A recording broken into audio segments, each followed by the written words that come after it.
lọ jagun ní Iran tó bá jẹ́ pé bẹ̀yẹn náà lẹ fẹ́ gbégbà ìyẹn bẹ́tà ẹ lọ jagun ní Iran. Ṣé mo sọ fún yín pé àwọn àṣírí wọn máa bẹ̀rẹ̀ sí ní tú? Pékélé arúgbó jẹ gbèsè ta ni ó san? Ta ni ó san? Lára àwọn ọmọ Yorùbá wọn láwọn ṣiṣẹ́ tán lọ́rọ̀ ogun tó ń ṣẹlẹ̀ ní Iran. Wọ́n ní tó bá lè dógun kó dógun, bó lè dìjà kó dìjà. Tó bẹ́ẹ̀ ni àṣà ti ní àwọn fámìlì Gúmi nílẹ̀ Yorùbá lóòótọ́. Àṣẹ bí gbogbo wa ṣe ń pariwo páwọn èèyàn Gúmi àṣà ti pọ̀ nílẹ̀ Yorùbá. Wọ́n ti ṣe tán, wọ́n fẹ́ lọ jagun o. Wọ́n fẹ́ lọ gbèjà wọn ní Iran. Ṣùgbọ́n láti iye ọdún tó ti ń pa àwọn èèyàn tó ń pa kúkúrú tó ń pa gúngùn ní the whole of Nigeria. Ẹ rí wọn kí wọ́n bọ́ síta kán múra kankan o. Ṣùgbọ́n nígbà tọ́rọ̀ ṣẹlẹ̀ ní Iran, ẹ bá wa béèrè lọ́wọ́ wọn. Ṣé Iran ni wọ́n ń gbé àbí Nàìjíríà? Ogun ń jà ní igi imú wọn báyìí, lábẹ́ igi imú wọn. Wọn rí nǹkan ṣe sí. Wọ́n ní kógun yẹn máa lọ. Ṣùgbọ́n àwọn ti ṣe tọ́tọ́ fẹ́ lọ jà ní Iran. Wọ́n fẹ́ lọ gbèjà Iran. Mo rí mo ètè máa sọnù ege nire Ọlọ́run mi. Ege nire mo wé ege nire Ọlọ́run mi. Ẹ gbà mí, ẹ wo bí tá a bára wa. Ẹ wo bí tá a bára wa. Kì í máa ṣe ìyẹn nìkan. Àwọn Israeli máa ti táṣìírí lára àwọn tí ìwà àtẹ̀mí jọmọ̀ dáadáa nínú Nàìjíríà. Wọ́n máa ti ń threaten Israeli pé wọ́n attack wọn ní Iran. Àṣírí tú kẹ́ù. Tẹ̀lé mi wá wo fídíò. Ẹ kó wa lọ Ìránì ká lọ jagun ẹ̀ síbẹ̀. Gbogbo akúkú kú dànù. We support Iran! We support Iran!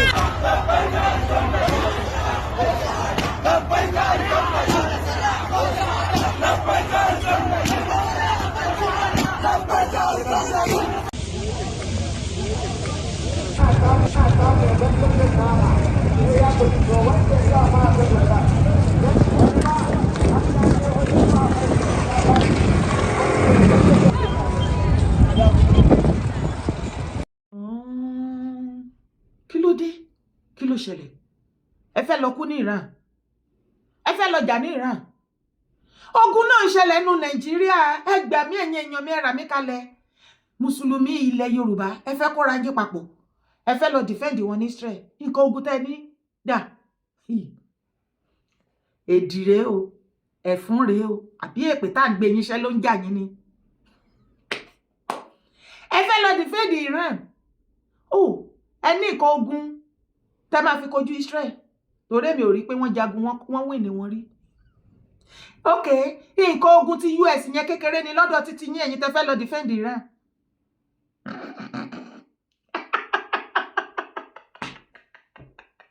Ẹ jọ ẹ̀yin northerner ẹ̀ ń protest. Nǹkan ṣe. Ẹ protest pé kó má pa yín ní nọ́ọ̀tì. Àwa ń káàánú yín. Ẹ̀yin protest free Iran. Wàhálà ti wà. Ẹ̀yin mùsùlùmí ilẹ̀ Yorùbá, ẹ̀yin extremist, ẹ fẹ́ lọ jẹ̀jẹ̀sìn ní Iran kẹ́ kúkú kú síbẹ̀. Ibẹ̀ yẹn gan ló bẹ́tà. Ẹ lọ kú síbẹ̀. Kẹ́ jẹ́ ká rógun, ká rí mú fi mí nílẹ̀ Yorùbá. Ọ̀pọ̀lọpọ̀ ẹ̀yin extremist Islamic leader ilẹ̀ Yorùbá, ẹ̀yin awo Gúmi sọ́dọ̀sì ló wà lórí yín o. Ẹ wá. Ṣebí ẹ sọ wípé téèyàn bá ṣe tó bá kú sórí jihad, ẹ ní ọ̀run rere ló ń lọ. Ó dẹ̀ máa tún ṣe kí ni 21 virgin ló máa wá pàdé ẹ̀ lọ́nà. Ó yẹ kẹ́ máa jubilate bí àwọn ọmọ Iran ṣe ń jubilate ni. Abẹ́yìn orí mi mọ country bí tó ti ń wo fídíò yìí lọ́wọ́. Nàìjíríà nìkan ni mo rí tán ti ń mọ̀nù wọn. All over the world wọ́n jubilate gbogbo ọmọ Iran, including Germany. Wọ́n jubilate wípé Ayatollah kú, Ọlọ́run tú wọn sílẹ̀ kúrò ní ìgbèkùn. Ẹ̀yin wá fẹ́ lọ defend wọn bẹ́ẹ̀. Ó ti dí. Ṣé ẹ mọ̀ wípé Àsàrídòkùbọ̀ ó ń ṣiṣẹ́ pẹ̀lú Iran?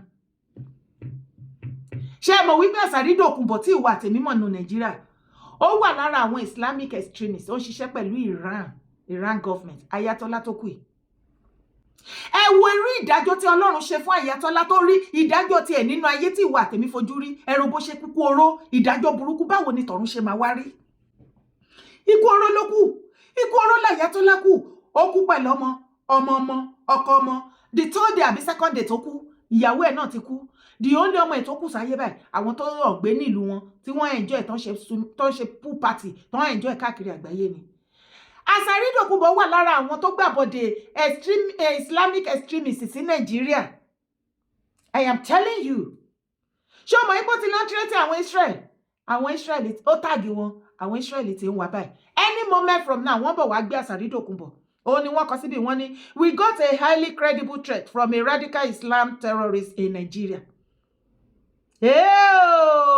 Àsàrídòkúnbọ̀ tí ẹ bá ẹ Àsàrídòkúnbọ̀ ní wọ́ wọ́n ní Àsàrídòkúnbọ̀ has been pinpointed by Israel as a radical Islamic figure with notable connections to Iran, and Israel is projected to employ its proxy network to target him. Any moment from now, bóyá wọ́n bọ̀ wá gbé ni, bóyá láti Israel lọ́nà ti máa target tán tẹ̀rán kìíní. Ìwọ tó o bá gbọ́ fídíò, hey, if you are one of Aswana, your leader Àsàrídòkúnbọ̀, don't go look for trouble, oh. No stay around Àsàrídòkúnbọ̀ because Israeli are coming after him. Any moment from now, they are coming after Àsàrídòkúnbọ̀. According to the news, they said Àsàrídòkúnbọ̀ has been working with the Iran government, the Ayatollah. Àsàrídòkúnbọ̀ is one of the Islamic extremists protecting jihadists, protecting terrorists in Nigeria. Asari is one of the people that want to Islamize Nigeria. He's an extremist. Hey! Ẹ gbà wá. Tó bẹ́ẹ̀ ni. Rẹ́rẹ́ ti rún o, nǹkan ti ṣe o. Ẹ gbà wá lọ́wọ́ àwọn pípù yìí ẹranko níyìn o. Asari torí Ọlọ́run. Ṣé mo pé Àsàrídòkúnbọ̀ wà lára àwọn tí ó fọ́ọ̀sì Muslim ticket down the throat to Bàbá Tinubu. Ṣùgbọ́n wọn mọ irú èèyàn tó Tinubu jẹ́ ni. Àwa Yorùbá la lè sọ fún yín irú èèyàn tí Tinubu jẹ́. Olódòdẹ. Àwa làwa mọ̀ lọ́sàn-án nígbé náà wojú wọn lóru. Ẹ̀yin lẹ́yìn ò mọ nǹkan tọ́mọ Olódòdẹ jẹ́. Ẹ̀dẹ̀ tí ń mọ̀ bẹ́ẹ̀ yẹn. Ṣẹ̀ṣẹ̀ bẹ̀rẹ̀. Ẹjọ́ máa fà á já ni. Ibẹ̀ ni kọ́kọ́ là ń lọ. Àṣírí 1999 constitution tí gbogbo everybody tẹ́ ń pariwo láti yọdún yìí. Ó ti tú o. Wá wo fídíò wọn. So let me ask you pointedly. Yes. You've scattered around it all this while. So let me ask you directly. Yes. You believe, sir, Dr. Pogo Beatrice, that there's a Fulanization or Islamization agenda for the whole of Nigeria? Certainly. You believe this? 100%. The truth about the matter is, our constitution has become a Sharia constitution, whether we like it or not. That's the truth. The 1999 constitution is a Sharia constitution. Because I mentioned in one interview, there are up to 73 mentions of Sharia in that constitution. About 28 mentions of Islam in that constitution. About 10 mentions of Muslim in that constitution. There is no mention of Christian or Christianity in that constitution. That means these Christians don't exist in this country. That is the truth. We cannot shy away from it. And the National Assembly members know this. But the problem with this country is that we have cowards in position of power who, even when they know the truth, are unable to speak out and say, gentlemen, this doesn't suit the so-called secularity of the Constitution. Our Constitution is not secular. Our Constitution is a Sharia Constitution. And that is where we have problems today, including the insurgency in the name of Sharia. So with Sharia, whether we like it or not, that's what will continue to happen, unless it is crushed. Negotiation will not work. Anybody who say non-kinetic, that is the funny terminology I've heard. Somebody who think that, one, if he kills, and if he dies trying to kill for his faith, he's going above to meet some beautiful facilities beyond what he gets here. It's here, it's in the mind. You can't change him through some non-kinetic something. He is out there to either kill or be killed. If somebody would voluntarily go and blow himself up, just because he feels he's going to be rewarded, how do you solve the problem through some non-kinetic approach? So the issue is, this thing will not stop unless it is crushed. Now, whether you like it or not, it is not only Christians that are attacked in this process. to succeed even in changing the narrative or that Owo place, where majority of them were Muslims. Were they Fulanis? Were they Fulanis? They are not. They can sacrifice people just to change the narrative. So the agenda continues, and it will not abate unless it is crushed. Anybody who tells you that that agenda would subside through some negotiation is just deceiving you, unless it is crushed. Eba. Àṣé Sharia country ní Nigeria already. Àbí kò shock ẹ, torí ó shock ni o. Ó shock me to my bone marrow. So Nigeria is an Islamic state. No wonder. Torí mo ti rí lẹ́nu ìgbà tí bàbá Tinubu débẹ̀ yìí gan.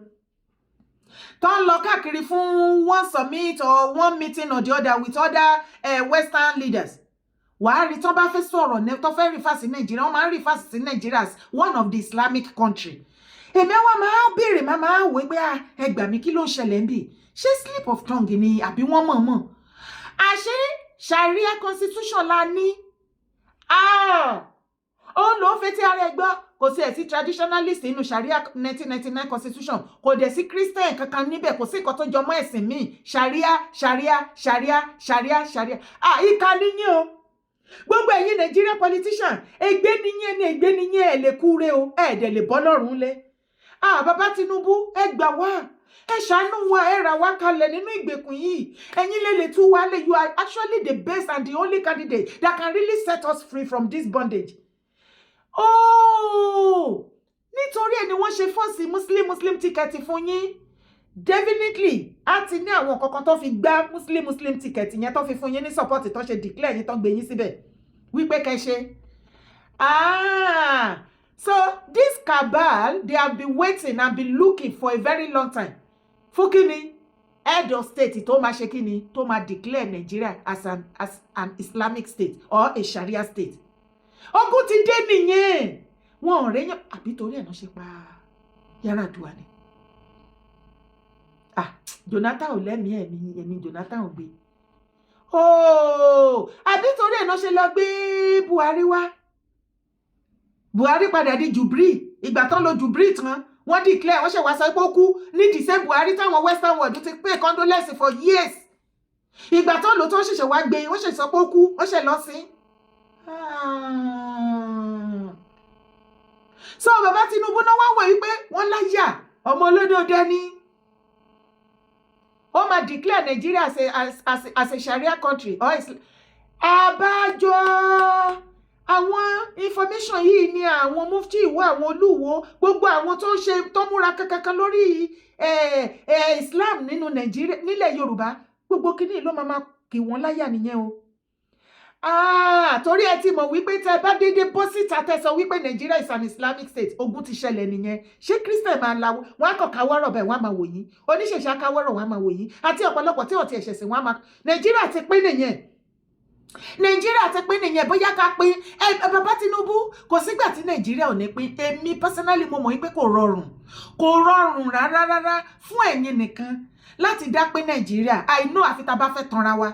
Ṣùgbọ́n bàbá tí ò ṣe wá rọrùn yẹn, ó ìrọrùn fún yín láti pín Nigeria sí méjì. Ẹ pín Nigeria, northern part of Nigeria and southern part of Nigeria. Ìyẹn kò yẹ kó difficult fún yín. Ẹ̀yin house, ẹ̀yin senate. Ṣé bí wọ́n ṣe ń ṣe Nigeria ìṣọ́dùn mọ́ yín nínú? Ẹni ègbé ló pọ̀ jù nú yín o. Màkàmàkà á padà kan yín o torí ẹ̀ ní wà nínú ìjọba for life. Bí òkàn yín á kan ìyàwó yín, bí òkàn ìyàwó yín á kan àwọn ọmọ yín. Ẹ kákùnrùn bíi ti Ayatollah. Ìdájọ́ Ọlọ́run á délé yín lórí. Kí ló dé? Àwọn awítọ́ wọn sunkún wọn láwọn mọ̀nà Ayatollah lẹ́yìn tó yẹ kẹ́ máa jubilate. Ṣebí ní jihad, ó kú sínú jihad. Ṣebí Sheikh Gumi sọ wípé ẹni tó bá kú sí jihad, ó kúkú tó dání. Ó ní Ayatollah is a lucky man, ó kú sórí jihad. Tó já sí wípé about 21 veggie báyìí ni bàbá yẹn á máa bá sùn lọ́wọ́lọ́wọ́. Kò tiẹ̀ ní mọ̀ bóyá ikú pa òun gan-an. Èyí tẹ́ fẹ́ wá lọ para yín sí Iran, tẹ́ fẹ́ lọ jagun, tẹ́ fẹ́ revenge ikú Ayatollah. Ayatollah ń bá fájì ṣe kíní tá à ń wí lọ́wọ́. Ẹ sì mi agbájá.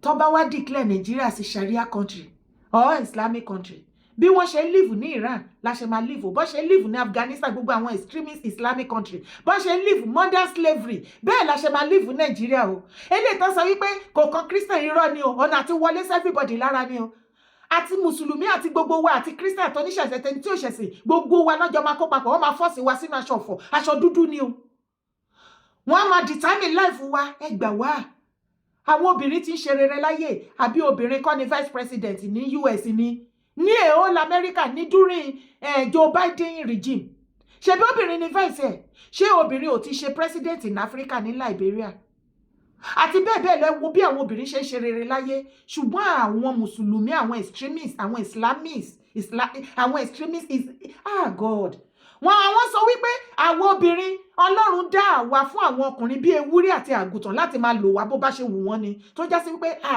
àráyé wá akọ̀wáyé ṣá ṣé irú ayé tó yẹ tí ìwà tèmi fẹ́ gbé nìyẹn ọ̀dà rẹ̀ torí pé a fẹ́ ṣe ẹ̀sìn ó lè dọ̀la kí sọ pé igi ni mo fẹ́ máa bọ abẹ́yìn òrí China ni bọ́ ti ń bọ òkúta wọ́n ń bọ aláǹgbá wọ́n ń bọ igi kò sí ìkọ̀tọ̀ kì í bọ wọ́n bá ara yan wọn sọ́dọ̀ Ọlọ́run wọ́n dẹ̀ ṣe lé ayé wọn wọ́n ṣe lé ayé wọn ogun ẹ̀sìn ṣe wá dogun tó dọ̀ràn báyìí torí Ọlọ́run so Sharia constitution là ń lò wọ́n ní kò tẹ̀ síbi tó ti mention Christian àbọ̀níṣẹ̀ṣe àbí anything Sharia abájọ tí wọ́n refuse ṣebí wàá ti máa gbọ́ láti bí ọjọ́ mẹ́ta mò ń ṣe àwọn fídíò kan mo ní Northern àti President Trump wọ́n ti fẹ́ fà á já báyìí torí President Trump sọ wípé kí wọ́n lọ cancel Sharia lọ àwọn Northern ní kàkà kílẹ̀ kú ilẹ̀ àṣà ni wípé instead táwọn fi máa cancel Sharia lọ nínú Nàìjíríà àwọn ti ṣetán láti jagun kọ́ pé Nàìjíríà bàbá Tinubu alva abájọ tí Nàìjíríà rí báyìí abájọ tó jẹ́ pé everything ló favour àwọn mùsùlùmí abájọ tí wọ́n ṣe lè arrest àwọn extremists wọ̀nyí abájọ tí wọ́n ṣe lè arrest àwọn terrorists tó bá jẹ́ pé tó bá ti mú wọn tẹ́ bá ń dòwò àwọn ọlọ́pàá tún free wọn àṣẹ nítorí pé Sharia tá à practice ó free wọn ni àṣẹ ọlọ́pàá tó bá fún wọn ní judgement àṣẹ ó ti tàpá sófin Nàìjíríà nǹkan ti ṣe inú ìgbèkùn ní Nàìjíríà ṣètẹ̀sẹ̀ wà nǹkan ti ṣe Ọlọ́run wá tú wálẹ̀ ẹ̀mí àwọn wòlíì wá tú wálẹ̀ ege ìrere Ọlọ́run mi Olúwa ṣàánú tó ẹ̀yin tèmi ṣe rí bó ṣe ń lọ báyìí ṣe ti rí gbogbo ẹ̀ bó ṣe ń lọ tó adẹ̀túnkọ́ àwẹ̀ ò mo kíwa mo kíwa lẹ́ẹ̀kan sí torí bí àwẹ̀ lẹ́ẹ̀ ti ṣe ń lọ lọ́wọ́ ti Christian bẹ́ẹ̀ náà ni ti mùsùlùmí ṣe ń lọ ìyẹn lẹ fi máa mọ̀ wípé Ọlọ́run òróró Ọlọ́run kan ni gbogbo wa jọ ń sìn mẹ́sẹ̀gì tó wà powerful ni ṣùgbọ́n mo mọ̀ pé yẹn extremist ní gbọ́ ní gbà nǹkan tó wà nínú yín lẹ fẹ́ ṣe Ọlọ́run kọ́ lẹ̀ ń ṣe fún politics ni gbogbo kinní tí wọ́n ṣe sílẹ̀ yẹn gbogbo nǹkan tí mo ṣe lálàyé àti Sharia constitution and everything it is about politics kò sí nǹkan míì mo fi àsìkò yìí dúpẹ́ lọ́wọ́ gbogbo ẹ̀yin tẹ́ wish me well pátápátá thank you very much ìkọrin lájọ máa bára wa ṣe o ní ṣiṣẹ́ dànù ní ṣiṣẹ́ lásán láyé o ayé ò ní kọ́ dé àìmọ̀ṣe wọn ò ní kọ́ sí yín o iṣẹ́ yín á ṣe rere láyé ẹ̀yin náà gòkè àgbà ẹ̀yin náà ṣe rere iṣẹ́ yín á gòkè àgbà thank you for your loving me thank you for your beautiful messages I saw everything ẹ ṣé gan ni èyí ló mú Yèyé Dára Ọmọlúàbí family níwọ̀nba tí agbára wa gbé fídíò tí mo fẹ́ gbé wọlé yìí ẹ bá wa wò a wò wípé àsìkò àwẹ̀ la wà àwa náà fẹ́ ṣe little give away tí agbára wa gbé fún àwọn ti Kristẹni àti àwọn ti Ramadan Lent àti Ramadan papọ̀ so èyí ló mú wa gbé ìgbésẹ̀ kékeré tí a gbé láti ṣìnàwọ́ ìwọ̀nba tá a lè ṣe fún àwọn Kristẹni tí à ń gbàwẹ̀ ní àsìkò yìí so nínú church a lọ ṣe àwọn nǹkan kéékèèké fún wọn lẹ́yìn eléyìí tí àwọn ti Ramadan àwọn ti mùsùlùmí ó ń lòdù lọ́wọ́ tá bá ti ṣe ti àwọn ti Ramadan náà tán àtúnfihàn yín lágbára lọ́wọ́ Ọlọ́run àdúrà gbogbo wa gbà o mo wá gbà ládùúrà wípé bí àwẹ̀ Lent mo fi àsìkò àwẹ̀ Lent àti Ramadan bó ṣe papọ̀ yìí mo fi súre fún gbogbo wa wípé àwẹ̀ lè kò ní jẹ́ àgbàmọ́ nínú ayé fún ìwà àti èmi a sì lájọṣe pẹ́pẹ́pẹ́ gbogbo ogun tó bá wa wọnú àwẹ̀ kò ní bá wa jáde àárí èrè àwẹ̀ náà a sì ní ìgbà lásán orúkọ tèmi ò yí padà Yèyé Dára Kòwé kò Yèyé Dára Kòwé akéde Oòduà má gbàgbé láti bá mi share má sì gbàgbé láti bá mi love má gbàgbé láti drop comment bye for now. Yèyé dára ọmọlúàbí family orílóye ọmọ ọba orílóye o. Òkè òkè là ń lọ o, yèyé dára ọmọlúàbí family. Òkè òkè là ń lọ o, kó lóríire kó tẹ̀lé wa. Òkè òkè là ń lọ o. Kéré o, mo kíwa mo kíwa o. Àwa ẹgbẹ́ yèyé dára ọmọlúàbí family ní àsìkò àwẹ̀ tí lẹ́ǹtì ń lọ lọ́wọ́, bẹ́ẹ̀ náà ni ti Ramadan ti mùsùlùmí àti ti kìrìsìtẹ́nì tí ó papọ̀ láwo wípé kí ni ká ṣe láti fi support àwọn èèyàn wa back home. Èyí ló mú gbogbo ọmọ ẹgbẹ́ yèyé dára ọmọlúàbí family takọwọ́ bàpò láwo wípé ká ṣe ìwọ̀nba kékeré láti fi support àwọn èèyàn wa nínú ẹ̀sìn ìgbàgbọ́ onígbàgbọ́ ní àsìkò àwẹ̀ lent. A sì ti lọ pín ní àwọn church káàkiri. Lógo wa òun lẹ́ ń rí ní ara ráìsì yẹn, Yèyé Dára Foundation. Bẹ́ẹ̀ ni mo wá fi àsìkò yìí dúpẹ́ lọ́wọ́ gbogbo ọmọ ẹgbẹ́ Yèyé Dára ọmọlúàbí family káàkiri àgbáyé. Gbogbo ibi tẹ́ ti kọwọ́ bọ̀ àpò tẹ́ ti mówó jáde, àlékún oore, ẹ̀mí gígùn, owó, ọlá, àlàáfíà òun lọ́lọ́run á bá mi fi jogún fún yín. Àpò ẹnì kankan wẹ̀ ò ní gbẹ lágbára lọ́wọ́ Ọlọ́run. A fi àsìkò yìí sọ fún gbogbo àwọn ọmọ káàárọ̀ àjíire bí wípé yàtọ̀ fún ọ̀rọ̀ ẹnu wípé à ń sọ̀pọ̀tì ilẹ̀ káàárọ̀ òjíire ilẹ̀ Yorùbá nínú ìṣe wa náà, nínú ogún wa náà, a ní láti fi support. Kó má jẹ́ pé ọ̀rọ̀ ẹnu nìkan, èyí ló mú wa gbé ìgbésẹ̀ tí a gbé. Èyí ni ti àwọn kìrìsìtẹ́nì ní àsìkò àwẹ̀ lent, tí mùsùlùmí ó ń bọ̀ á ṣe fún kìrìsìtẹ́nì, á sì ṣe fún mùsùlùmí náà. So tí mùsùlùmí ó máa ṣẹlẹ̀, à ń pákéjì ẹ̀ lọ́wọ́lọ́wọ́, ṣùgbọ́n eléyìí báyìí ó ti lọ. Bẹ́ẹ̀ ni ní Ogun State ní ìlú Abẹ́òkúta, ibẹ̀ ni a ti ṣe. Lára àwọn mẹ́mbà wa tó wà ńbẹ̀, àwọn ni wọ́n lọ bá wa ṣe. A sì dúpẹ́ lọ́wọ́ gbogbo àwọn tí wọ́n fọwọ́sowọ́pọ̀, tá a jọ fọwọ́sowọ́pọ̀ tá a rìnrìn àjò yìí. Àlékún oore, àdúrà wa gbà ju bá ṣe lérò lọ. Ọlọ́run ò wá ní fi àwẹ̀ lè kò ní fi ṣe àṣemọ fún gbogbo ọmọ káàárọ̀ àjíire, gbogbo ọmọ Yorùbá. Ọlọ́run ní fi àwẹ̀ yìí kò ní fi ṣe àgbà last fún gbogbo wa lágbára lọ́wọ́ Ọlọ́run. Gbogbo oore tá à ń béèrè nínú àwẹ̀ Ramadan àti lent òun lọ́lọ́run á ṣe fún wa, á tún lékún lágbára lọ́wọ́ Ọlọ́run á bá mi pèsè fún gbogbo ẹ̀yin Yèyé Dára ọmọlúàbí members all over the world, àtàwọn tó wà ní Nàìjíríà àti abroad ń bí. Ẹ ṣé gan ni mo dúpẹ́ lọ́wọ́ yín o. Òkè òkè là ń lọ o, Yèyé Dára ọmọlúàbí.